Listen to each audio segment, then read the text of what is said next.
یہ یاد رکھیے گا، جتنا مال چھوڑ کر مریں گے موت اتنی دردناک ہوگی. آپ کی لینڈ کروزر ادھر، جوتے، موزے، کپڑے، بڑا محل، جتنا آدمی مال چھوڑ کے مرتا ہے اتنی تکلیف زیادہ.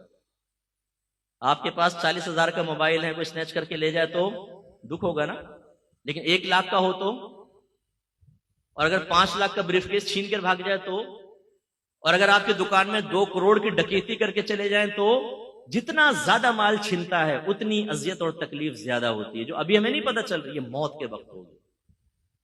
لیکن ہم اس مال کے لیے جس کو ہم چھوڑ کر جائیں گے تو اولاد بعض اوقات نافرمانی میں خرچ کر کے ہمارے لیے گناہ جاریہ کرتی رہے گی، وہ تربیت تو ہوتی نہیں، اور چھوڑ کر ہی جانا ہے. اس کے لیے چاہے جھوٹ بولنا پڑے، فراڈ کرنا پڑے، وراثتیں دبانی پڑے، رشوتیں لینی پڑے، دھوکہ دینا پڑے، حتیٰ کہ قتل تک کروانا پڑے. مروا دیتے ہیں لوگوں کو پیسے کے لیے، لیکن یہ مال حاصل ہو جائے.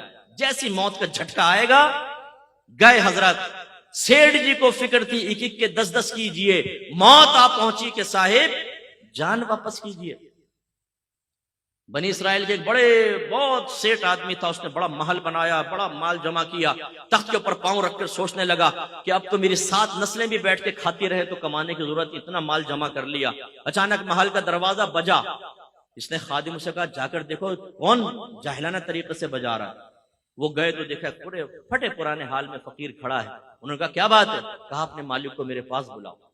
کہا کہ تیرا دماغ خراب ہے، ہمارا مالک تیرے پاس آئے گا، بھاگ یہاں سے. اندر گئے، مالک نے پوچھا کون تھا؟ یہ حضور ایک فقیر تھا، آپ کو وہاں بلا رہا تھا. فرمایا مجھے؟ تم نے مزہ نہیں چکھایا اس کو؟ پھر دروازہ زور سے بجا. خادم بھاگ کر گئے، کہنے لگے بھائی تو کیوں نوکری سے نکلوائے گا ہمیں؟ کیا چاہتا ہے؟ اس نے کہا اپنے مالک سے کہو میں ملک الموت علیہ السلام ہوں، اس کی روح قبض کرنے کے لیے آئے. وہ خادم کانپ گئے اندر. وہ آقا نے دیکھا، بولا کیا ہوا تمہاری حالت خراب کیوں؟ کہا حضور باہر تو ملک الموت علیہ السلام آپ کو لینے آئے. وہ بھی کانپ گیا، کہنے لگا ان سے کہو کسی اور کو لے جائے میری جگہ. ملک الموت علیہ السلام اندر تشریف لائے. فرمایا جب موت کا وقت آتا ہے پھر ٹلتا نہیں ہے، لیکن مجھے اللہ نے حکم دیا ہے کہ مجھے تھوڑی سی تجھے میں مہلت دے دوں، تو جو کرنا چاہتا ہے کر لے. اس نے کہا اچھا. سارا مال جمع کیا اور کہا اے مال تجھ پہ خدا کی لعنت ہو جائے، تو نے مجھے غافل رکھا اور تیری مشغولیت میں اپنے اللہ کو راضی نہ کر سکا، تجھ پہ لعنت ہو جائے.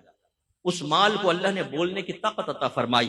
اس مال نے کہا لعنت مجھے نہ کر، اپنے آپ کو لعنت کر. اگر تو مجھے اچھے انداز سے کما کر اللہ کی رضا میں خرچ کرتا، میں تیرے کام آتا. تو نے غلط طریقے سے خرچ کیا اور جمع کیا، تیرا نقصان ہے. میری وجہ سے تو نے عزتیں پائیں. تو اس وقت بادشاہوں کے دربار میں چلا جاتا تھا جب دینداروں کو وہاں سے ہٹا دیا جاتا تھا. اس مال سے تو نے عیش کیا ہے، اپنے آپ کو ملامت کر. اور پھر حدیث روایت میں آتا ہے کہ ملک الموت علیہ السلام نے اس کی روح قبض کی اور وہ پہاڑوں کے برابر اپنی دولت کو دیکھتا ہوا مر گیا. بے فکر رہیں، یہ عنقریب اعلان ہوگا.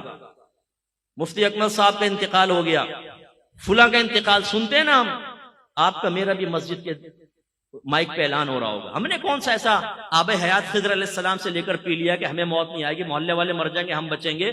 بہت جلد موت آنے والی ہے. اس لیے اپنا محاسبہ کریں، اپنا احتساب کریں. جو شادی شدہ ہیں اپنی لائف کو شریعت کی طرف لے کر آئیں اور تقاضائے شریعت کو پورا کریں تو نجات ہوگی. تو سرکار نے ارشاد فرمایا پہلا دوست مال، پھر دوسرا جس کے لیے ہم کتنے گناہ کرتے ہیں. سرکار نے فرمایا دوسرا دوست رشتہ دار اور دوست احباب، ان کی دوستی قبر تک رہے گی، لیکن جیسے ہی آپ کو قبر میں رکھا جائے گا سرکار فرماتے ہیں اس کی دوستی بھی ختم. ہم کتنے گناہ اپنے دوستوں کے لیے کرتے ہیں. ہم میں سے بہت سے ایسے بیٹھے ہوں گے جو اس مروت میں کہ میرا دوست ناراض ہوگا وہ حرام اور گناہ کبیرہ کرتے ہوں گے، لیکن جب آپ مریں گے نا تو یہ دوست شاید آپ کا جنازہ تک نہیں پڑھیں گے. برا نہیں مانیے کہ میں گراؤنڈ ریلیٹیز پہ کلام کرتا ہوں. جتنے آپ کے دوست ہیں نا ایسی مذاق میں پوچھے گا ذرا جنازے کا طریقہ تو بتا، اور پھر پوچھے گا اچھا جنازے کی دعا تو سنا، وہ کہے گا کچھ نہیں آتا. اس کا مطلب یہ ایسا دوست ہے کہ آپ کا جنازہ پڑھا ہوگا، غیر آپ کے لیے دعا کر رہا ہوگا، غیر آپ پر نماز پڑھ رہا ہوگا. یہ ایسا دوست آپ نے پالا ہے جو مرتے وقت آپ کے لیے دعا تک نہیں کرے گا. اور کتنے میں نے دیکھے ہیں جنازے میں آتے ہی نہیں ہیں، آئے تو پیچھے سے کلٹی ہو جاتے ہیں، دفن تک بھی نہیں ٹھہرتے، یا چلو مروت میں پہنچ گئے تو اس کے بعد ختم. اپنے تمام دوستوں کا بھی ذہن میں لے کر آئیں کون کون آپ کے مرنے کے بعد آپ کی قبر پر آئے گا. ہر ہفتے، چلو مہینے میں ایک بار، چلو سال میں ایک بار، نو کوئی نہیں آتا بھائی. یہ جتنی ویلیو اس وقت میں پبلک کے درمیان حاصل ہوتی ہے نا، 2 منٹ میں موت کے بعد ختم ہو جائے گی اور ہمیں قبر میں سب تنہا چھوڑ کے چلے جائیں گے۔ اور میرے آقا نے آخری بات بیان فرمائی، تیسرا دوست اس کا اچھا یا برا عمل ہوتا ہے، یہ ہمیشہ ساتھ رہے گا۔ اب جو ہمیشہ ساتھ رہے گا اس کے لیے ہم جیسا کوئی آدمی کہے تو کہتے ہیں جی مت کر نصیحت ناصحہ، دل میرا گھبرائے ہے، اس کو دشمن جانو ہوں جو مجھ کو سمجھائے ہے۔ ہمارے ماشاءاللہ یہ کون بیٹھے ہیں جی، عاشقان رسول کو ہمارا سلام ہو۔ اور یہ عاشقان رسول ایسے ہیں کہ ان کو کھلائیں عشق اوپر جاتا ہے، ان کو کہیں جھومو عشق اوپر جاتا ہے، لائٹیں لگاؤ عشق اوپر جاتا ہے، کھانے کھلاؤ دودھ پلاؤ عشق وہ پہنچتا ہے 7ویں آسمان پر۔ اور اگر کہو کہ اللہ کے نبی کا حکم مانو تو 2 منٹ میں چہرے کے زاویے بگڑ جاتے ہیں۔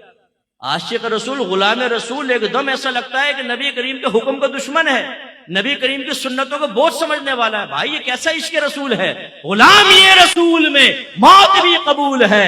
بھائی یہ نعرہ لگا، لیکن غلامی رسول میں داڑھی بھی قبول ہے، یہ نعرہ بھی لگا لو۔ غلامی رسول میں 5 وقت نماز باجماعت پڑھنا بھی قبول ہے، نعرہ لگاؤ۔ غلامی رسول میں تمام گناہ چھوڑ دینا بھی قبول ہے، نعرہ لگاؤ۔ غلامی رسول میں صرف رزق حلال کمانا یہ بھی قبول ہے، نعرہ لگاؤ۔ غلامی رسول میں اپنے بیوی بچوں کی اچھی تربیت کرنا یہ بھی قبول ہے۔ ہمارے نبی کرم فرماتے نا، آخری میں کرم فرماتے نہیں فرماتے بولے، رحمت للعالمین ہے۔ اگر ہرنی بھی بے چین ہو تو میرے سرکار بے چین ہو جاتے ہیں نا۔ سرکار ہمیں دیکھ رہے عقیدہ ہے، چاہیں تو اللہ کی عطا سے دیکھ سکتے ہیں، دل کے خطرات تک پر واقف ہے میرے آقا صلی اللہ علیہ وسلم، اللہ کی عطا سے چاہیں تو اس محفل میں تشریف لا سکتے ہیں، اتنا کرم۔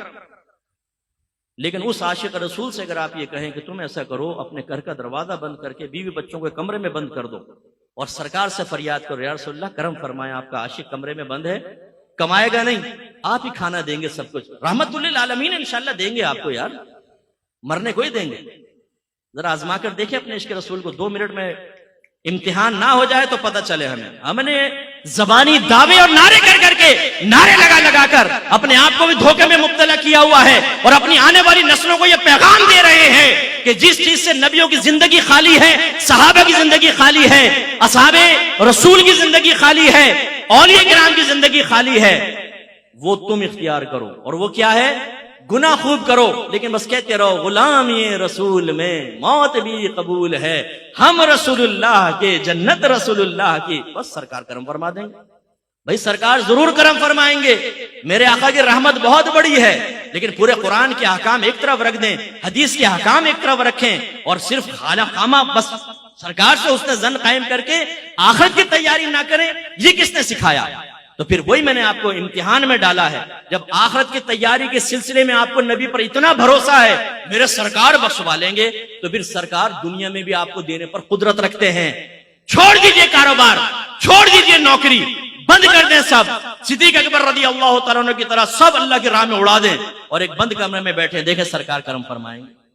آزمائیں ذرا۔ نہیں مفتی صاحب ہمارا دماغ کام کرتا ہے، ایسا کیسے ہو سکتا ہے؟ بھائی ٹھیک ہے، محبت اپنی جگہ، دنیا کے لیے کام تو کرنا پڑتا ہے، بس بھائی ہاتھ جوڑ کے یہ عرض کرتا ہوں آخرت کے لیے بھی کچھ کرنا پڑتا ہے۔ وآخر دعوانا الحمدللہ رب العالمین۔